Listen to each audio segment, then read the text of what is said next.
Est-ce que vous vous souvenez de Dien Bien Phu, 1952, 14 000 parachutistes français sautent dans la cuvette de Dien Bien Phu, une bataille perdue d'avance, pour l'honneur et pour les copains. Et toute proportion gardée, j'aimerais comparer Dien Bien Phu à ce qui se passe à France Inter actuellement. Nazi sans prépuce.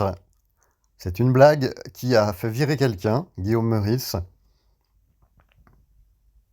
Et par solidarité, tous les autres humoristes maintenant risquent leur poste en surrenchérissant sur la blague. Petits exemples. Alors, du coup, je vais expliquer la blague à la direction. Et à la présidence aussi, s'il vous plaît. Et à la présidence. Plutôt, Ouais, plutôt enfin, la présidence. Alors, puis en plus, c'est bien connu, quand une blague est expliquée, c'est encore plus drôle. Alors, la blague de départ. Alors, la blague de départ, c'est Guillaume qui dit « Netanyahou, c'est une sorte de nazi sans prépuce ». Alors, prenons la première partie. Netanyahou, c'est une sorte de nazi. Tiens. Alors, il y en a, ils se disent « Mais ça peut pas être un nazi parce qu'il adhère pas au parti national-socialiste allemand d'Hitler ». Que Netanyahou, il était même pas né. Tu vois. Netanyahou, il est né en 49, juste après la signature de la Convention de Genève. D'ailleurs, pour ça, peut-être le mettre au courant de ça aussi. Attends. Moi, je pense que Guillaume, il faisait référence au nationalisme, au colonialisme, au bombardement d'hôpitaux, d'écoles, d'immeubles, de l'utilisation de la famine comme arme de guerre, aux 40 000 morts, dont 12 500 enfants. Et à mon avis, sur le moment, Guillaume, il s'est dit, tiens, c'est plus proche du nazi que du chenapan. Après, Guillaume, il a dit sans prépuce. Tiens. Là, c'est le mécanisme humoristique en place, c'est l'opposition frontale. Nazi, sans prépuce, C'est incroyable. En ce moment, il y a des manifs pro-palestiniennes à Sciences Po et certains sont outrés. Quoi? Ils ont une conscience politique à Sciences Politiques? Mais ce n'est pas l'information principale de la semaine. Guillaume Meurice, mis à pied en vue de sanctions disciplinaires. Mais on est où? Au collège Jules Ferry ou quoi? À ce qui paraît, la CPE, Adèle Van Riet, l'a chopé dans les couloirs. Meurice, ton carnet de liaison, 15 jours de colle, t'entends? La justice a classé sans suite la blague de Guillaume, mais la direction l'a quand même puni. C'est le contraire d'Éric Zemmour. Lui, il est multirécidiviste condamné, mais sa chaîne le soutenait. En fait, attends. Hey, en fait, il y a plus de liberté d'expression sur CNews que sur France Inter, putain.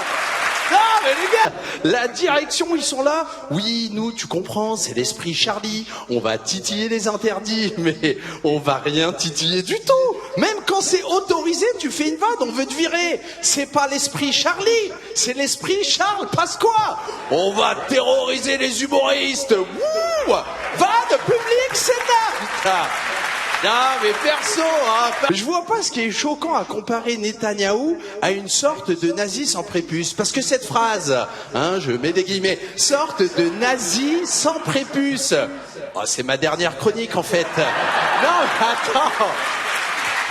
Cette phrase, pardonnez-moi. Non, mais c'est ma dernière chronique en fait. Non, mais attends. Cette phrase, pardonnez-moi. Non mais vous voulez du sang, cette phrase n'est pas offensante.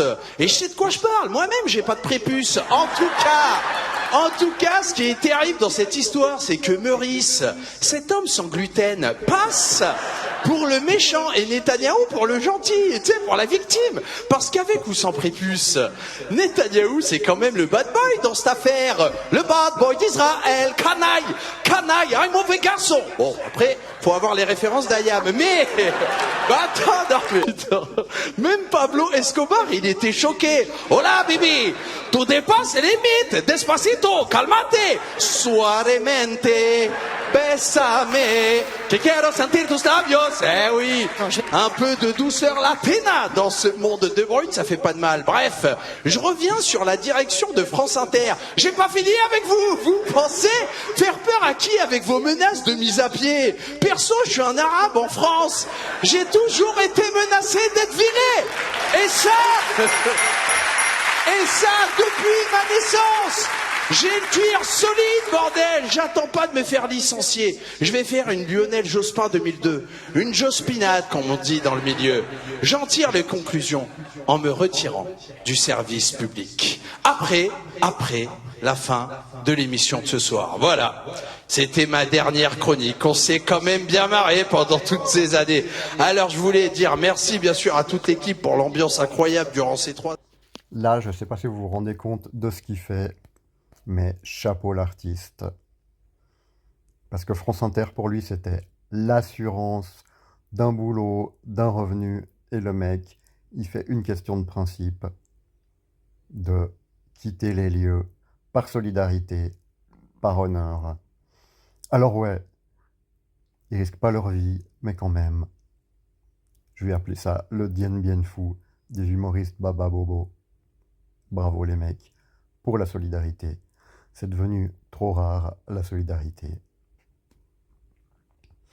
Notamment en matière de droit à la parole.